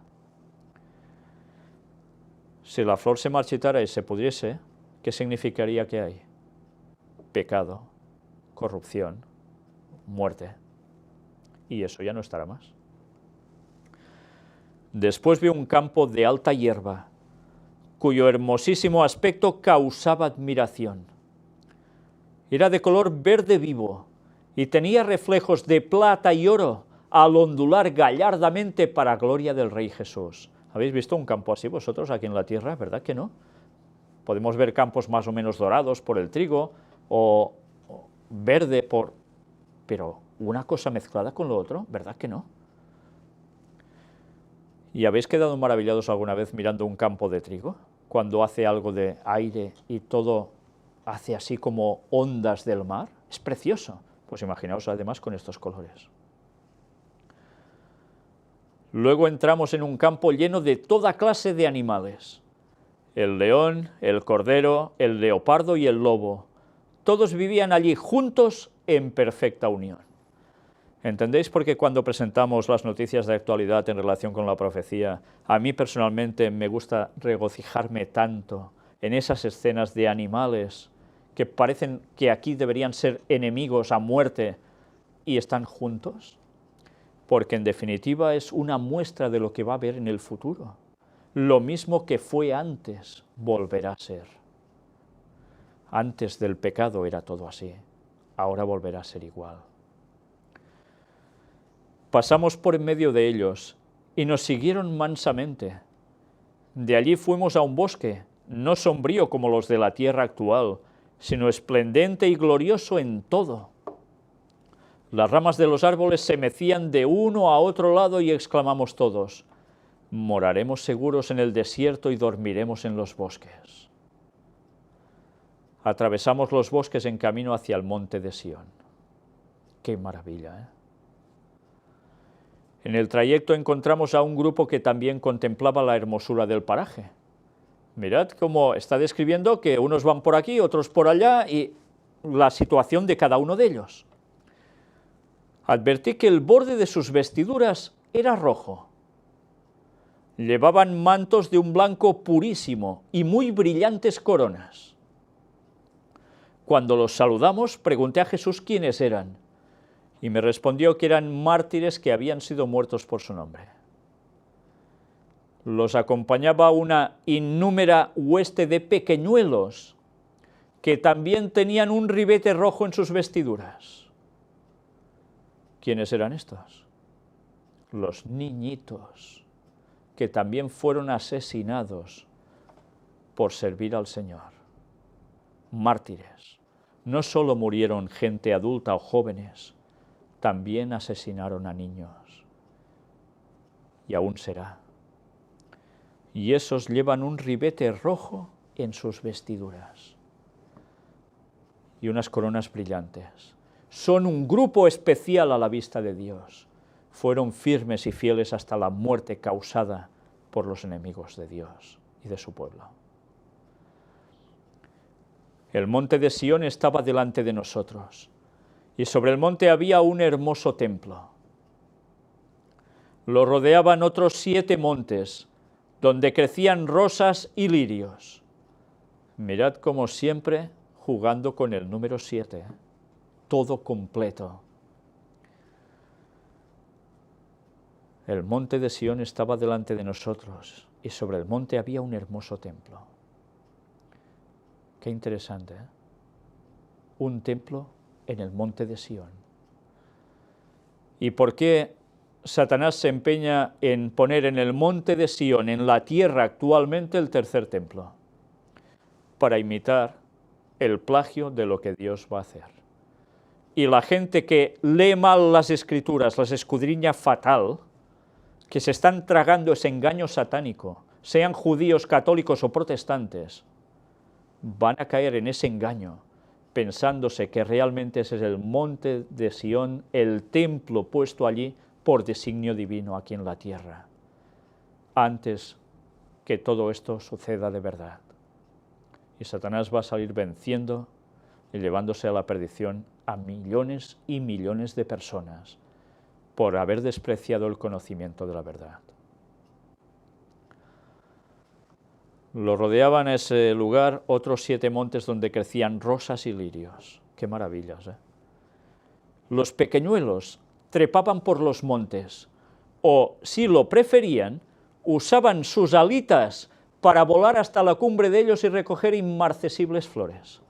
Por tanto, yo no sé si tendrán alitas innatas o es algo que se pondrán, no lo sé, pero tendrán alitas los niños y van a ascender a los montes así, si no quieren trepar, para coger flores, inmarcesibles por siempre. Toda clase de árboles hermoseaban los alrededores del templo. El boj, el pino, el abeto, el olivo, el mirto, el granado y la higuera doblegada bajo el peso de sus maduros higos, todos embellecían aquel paraje. Prácticamente hemos hablado de todos estos componentes de árboles de la naturaleza en las temáticas presentadas. ¿Qué significaciones tan importantes tenían? Allí van a estar precisamente esos árboles. Es tremendo, tremendo. Tremendo como Dios ha ido inspirando todo, como nos lo ha ido mostrando. Eso no hay palabras. Cuando íbamos a entrar en el Santo Templo, Jesús alzó su melodiosa voz y dijo: únicamente los 144.000 entran en este lugar. Y exclamamos: ¡aleluya! Qué curioso, ¿eh? Un templo puesto en el monte de Sión y precisamente allí solo van a entrar los 144.000. ¿Os dais cuenta que es otro grupo especial? Si ella vio a los que llevaban el ribete rojo, que eran los mártires, como un grupo especial, resulta que a los 144.000 les está deparado algo tremendamente especial. Ir al templo que estará en el monte de Sión. Solo ellos podrán entrar a ese lugar. Son privilegiados. ¿Y por qué tiene esa deferencia Jesús hacia los 144.000? Yo no sé si nos estamos imaginando, pero para que tenga esa deferencia, ¿sabéis qué quiere decir esto? Que lo que vamos a pasar los 144.000 es algo que ni nos estamos imaginando aún ahora. Por más mal que veamos el panorama, por más mal que nos imaginemos lo que vendrá, como dice Lenguay, aún será peor de lo peor que nos podamos llegar a imaginar. Por eso, por haber pasado por el peor triángulo que puede pasar un ser humano, esos 144.000 que habrán salido vencedores, van a poder entrar allí. Es un premio especial. Este templo estaba sostenido por, mirad cuántas columnas, 7 columnas de oro transparente, con engastes de hermosísimas perlas. Completo, 7. No me es posible describir las maravillas que vi. Oh, si yo supiera el idioma de Canaán, se refiere del cielo, o de la tierra prometida, la nueva, entonces podría contar algo de la gloria del mundo mejor. Vi tablas de piedra en que estaban esculpidos en letras de oro los nombres de los 144.000. ¡Qué maravilla! Después de admirar la gloria del templo, salimos y Jesús nos dejó para ir a la ciudad. Mirad que cuando se dice que hay monte de Sión, no es donde estará la ciudad, la Nueva Jerusalén. El monte de Sión será donde estará el templo, pero la Nueva Jerusalén estará en otro lugar, en una explanada que se va a abrir en el Monte de los Olivos, pero no en dirección hacia el monte Sión. El monte Sión no va a quedar dentro de la ciudad, sino que va a quedar fuera. ¡Qué detalles, eh! Porque ahora entenderemos por qué el texto bíblico dice que Juan no vio en ella templo, porque no está en la ciudad, está fuera. Y mirad ahora qué va diciendo. Pronto oímos su amable voz que decía: venid, pueblo mío, habéis salido de una gran tribulación y hecho mi voluntad, sufristeis por mí, venid a la cena, que yo me ceñiré para serviros. Qué bonito, qué bonito. Una vez más, ¿esto qué nos recuerda? Las palabras que dijo Jesús, que no comería más del fruto de la vid. ¿Hasta cuándo? Hasta que se reuniera con los suyos. Nosotros exclamamos: ¡aleluya, gloria! Y entramos en la ciudad. Vi una mesa de plata pura, de muchos kilómetros de longitud, y sin embargo nuestra vista la abarcaba toda. ¿Qué quiere decir? ¿Que nuestra vista va a ser como la que tengo yo ahora al menos? Pues seguro que no. Se dice que las águilas tienen una vista impresionante, que ven de tan lejos. Pues las águilas van a quedar de risa al lado de todo esto.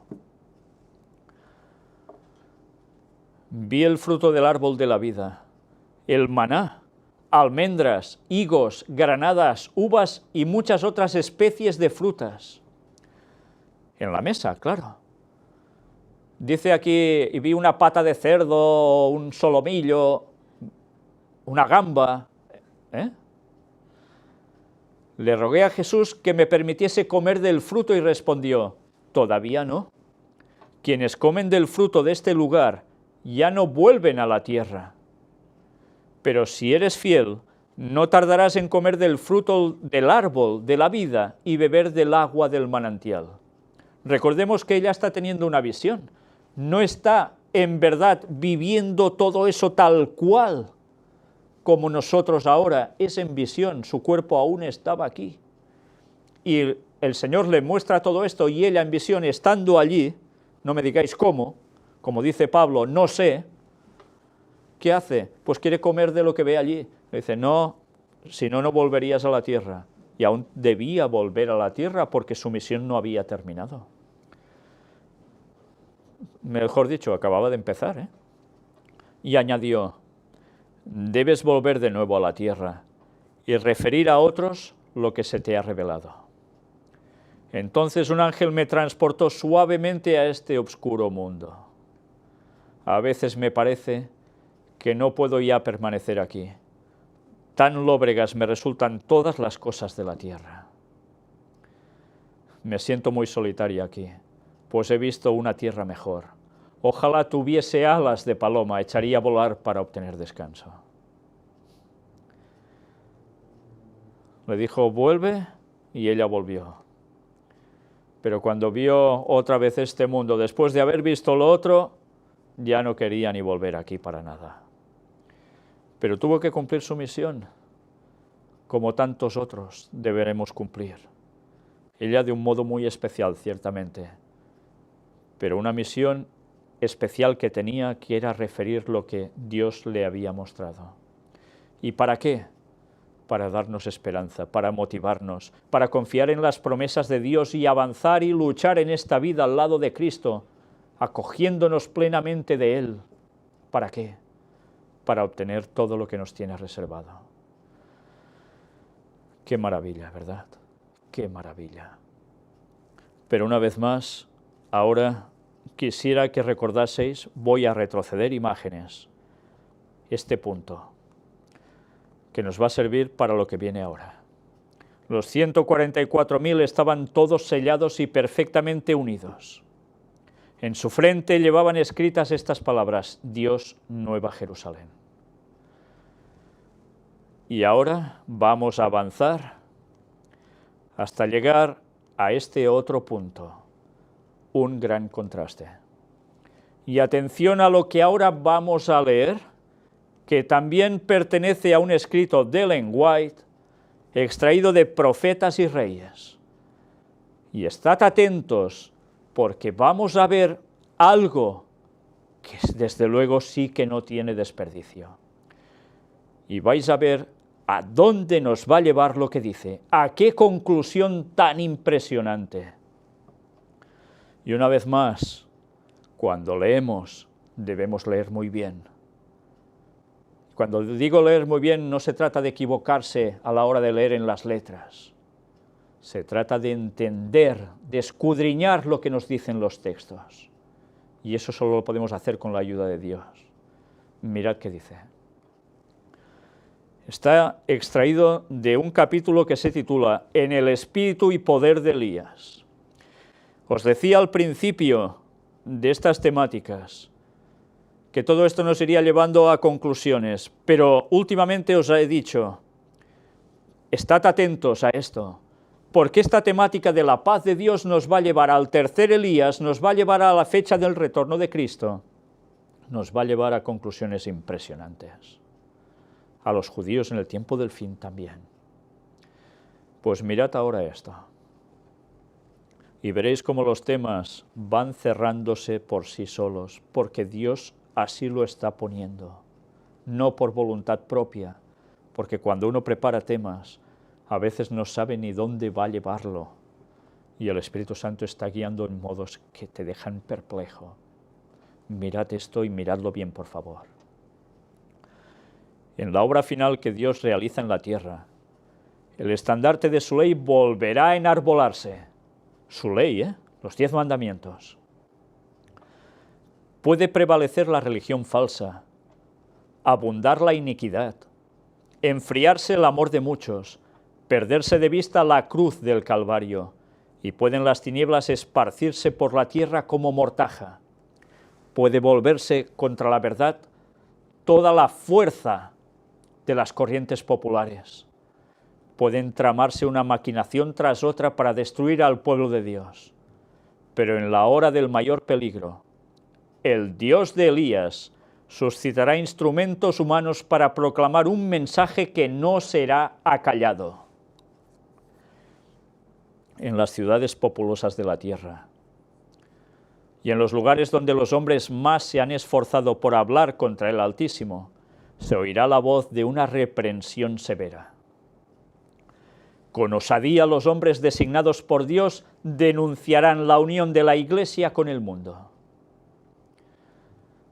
Con fervor invitarán a hombres y mujeres a apartarse de la observancia de una institución humana para guardar el verdadero día de reposo. Proclamarán a toda nación: temed a Dios y dadle honra, porque la hora de su juicio es venida. Y adorad a aquel que ha hecho el cielo y la tierra y el mar y las fuentes de las aguas. Si alguno adora a la bestia y a su imagen y toma la señal en su frente o en su mano, éste también beberá del vino de la ira de Dios, el cual está echado puro en el cáliz de su ira. Apocalipsis 14, del 7 al 10. Me gustaría que sobre todo os fijaseis en estas palabras. Si alguno adora a la bestia y a su imagen y toma la señal en su frente o en su mano. Recordad esto, por favor, porque lo que vais a ver en breve no tiene desperdicio.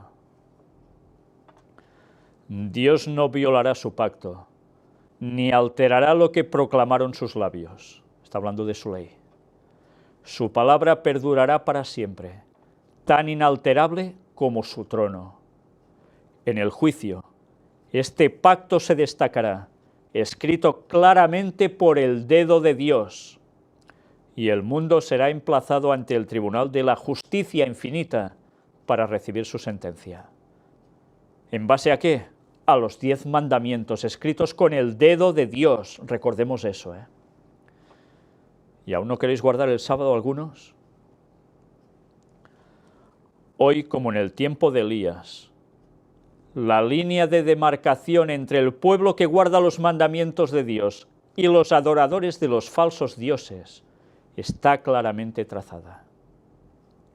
Elías clamó: ¿hasta cuándo claudicaréis vosotros entre dos pensamientos? Si Jehová es Dios, seguidle, y si Baal, id en pos de él.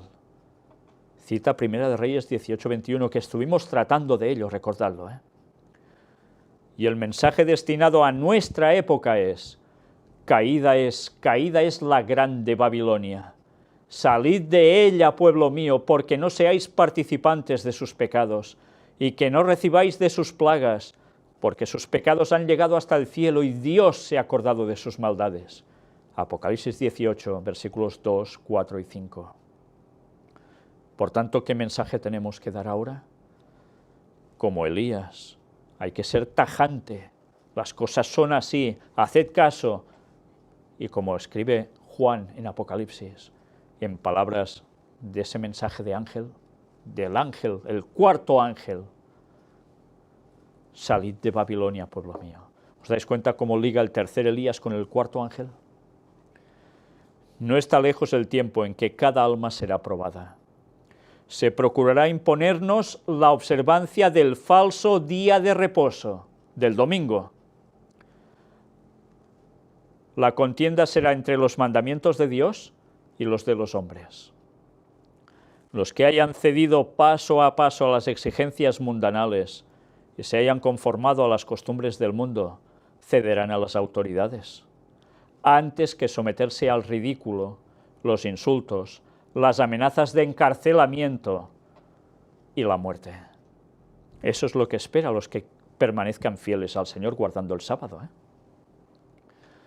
En aquel tiempo, el oro quedará separado de la escoria. La verdadera piedad se distinguirá claramente de las apariencias de ella y su oropel. Más de una estrella que hemos admirado por su brillo se apagará entonces en las tinieblas. ¿A quién está haciendo referencia? A grandes personas del mundo del Evangelio, grandes predicadores, grandes estrellas que todo el mundo admira cuando hablan, y resulta que en esos momentos se van a echar atrás. Que no nos pase lo mismo. Oremos por eso y trabajemos por eso. Los que hayan asumido los atavíos del santuario, pero no estén revestidos de la justicia de Cristo, se verán en la vergüenza de su propia desnudez. ¿Os dais cuenta? Asumidos los atavíos del santuario, aparentemente todo. Pero si no hay revestimiento de la justicia de Cristo, o sea, el carácter bien trabajado, se verán en la vergüenza de su propia desnudez. Por tanto, se puede hablar muy bien, pero de nada va a servir si el corazón no está como debe estar. Y no habrá salvación. Entre los habitantes de la tierra hay, dispersos en todo país, quienes no han doblado la rodilla ante Baal.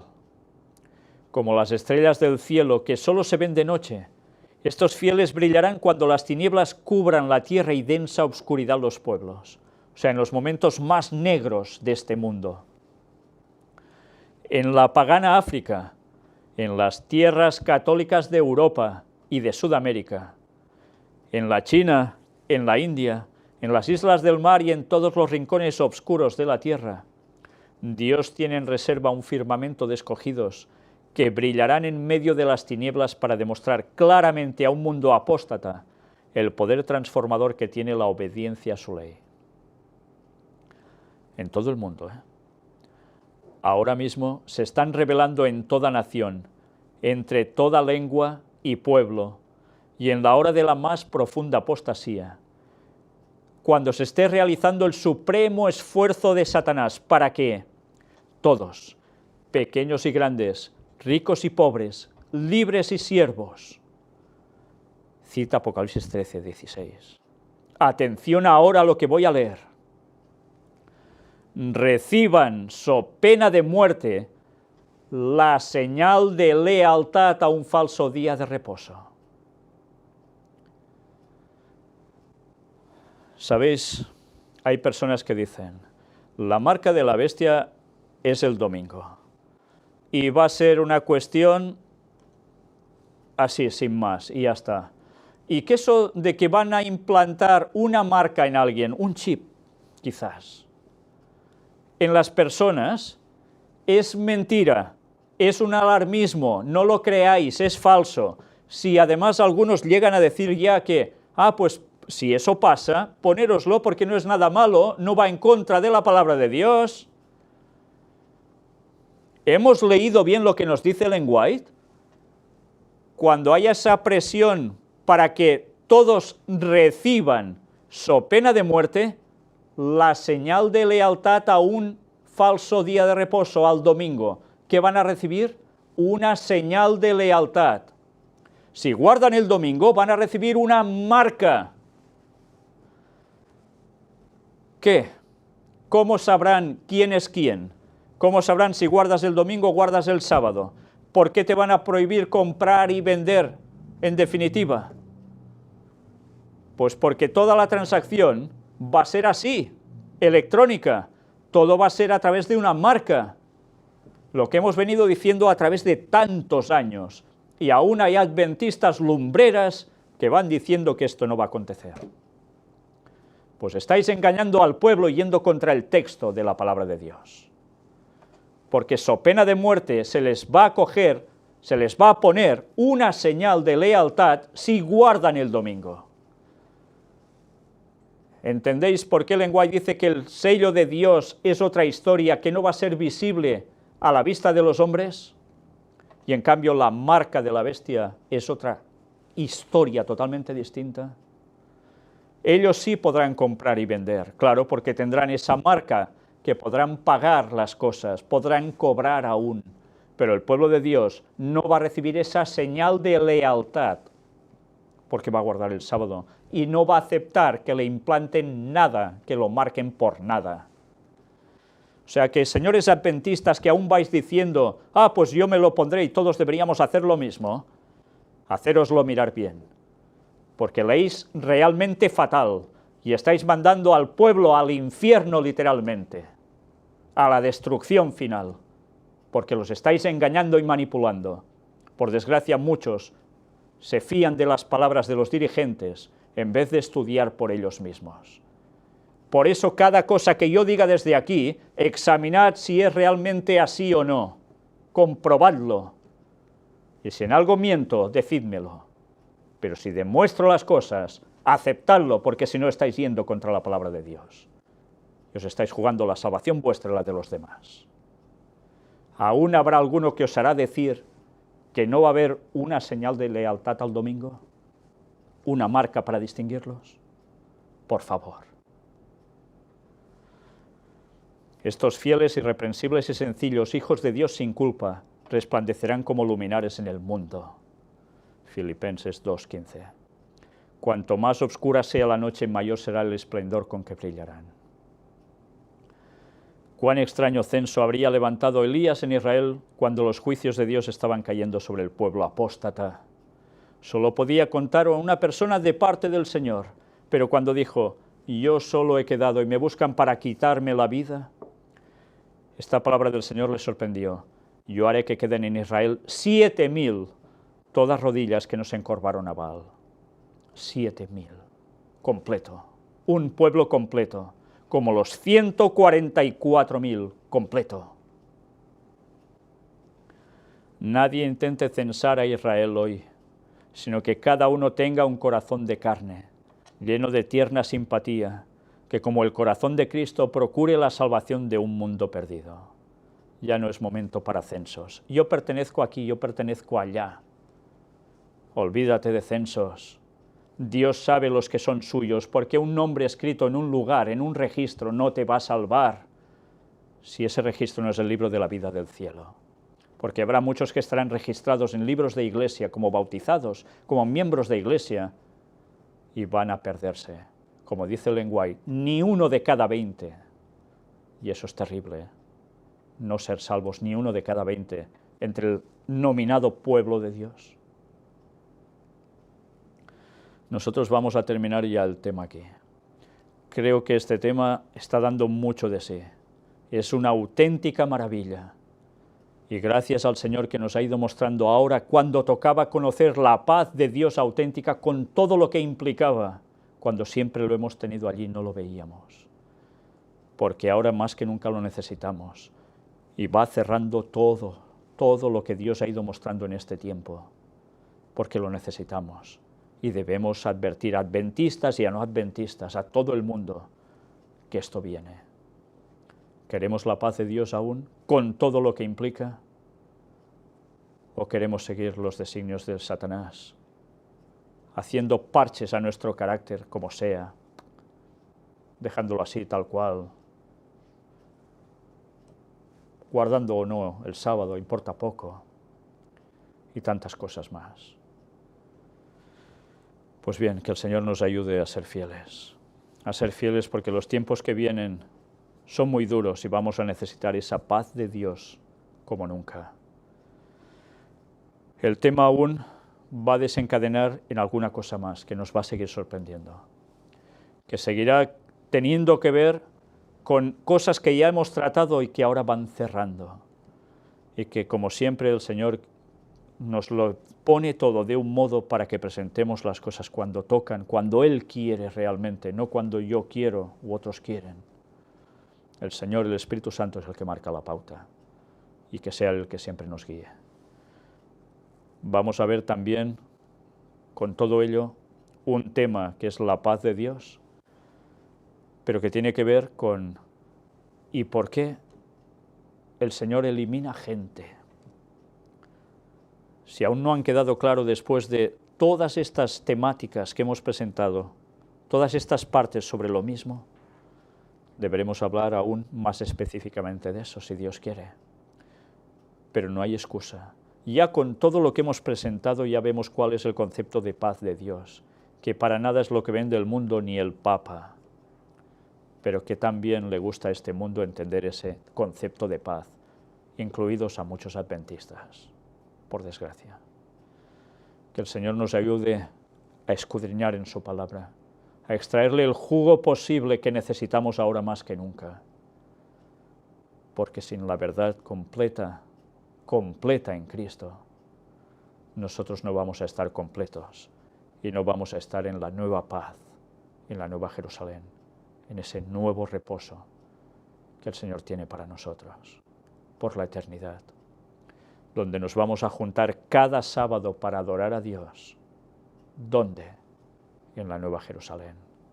El resto de la semana estaremos viviendo en la tierra, pero el sábado va a ser el lugar donde nos concentremos a adorar aún por siempre, por la eternidad a nuestro Señor. Imaginaos si ahora decimos que el sábado no toca guardarlo, porque hemos entrado en su reposo.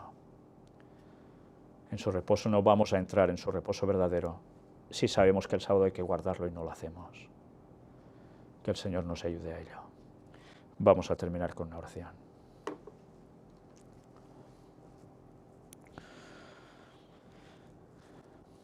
Padre nuestro,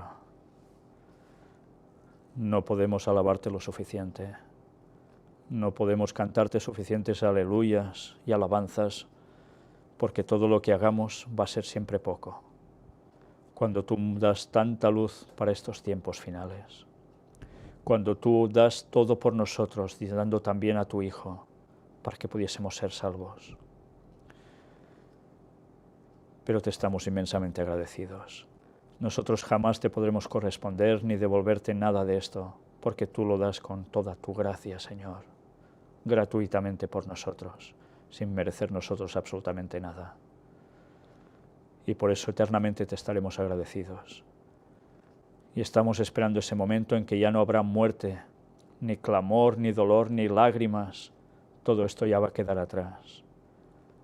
Siempre habrá el bien a tu lado, y en compañía de seres de otros mundos, en compañía de ángeles no caídos, en compañía de seres humanos de todas las épocas, que habrán querido estar también contigo y lo habrán hecho posible gracias a tu sangre, Señor, a la sangre de tu Hijo dada por nosotros que nos da la vida.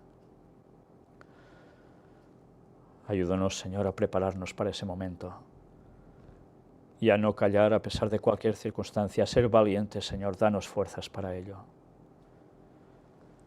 Y que veamos muchas más conversiones sinceras y por siempre para ti, mientras tú vas preparando a esos 144.000 que tú sabes quiénes van a ser.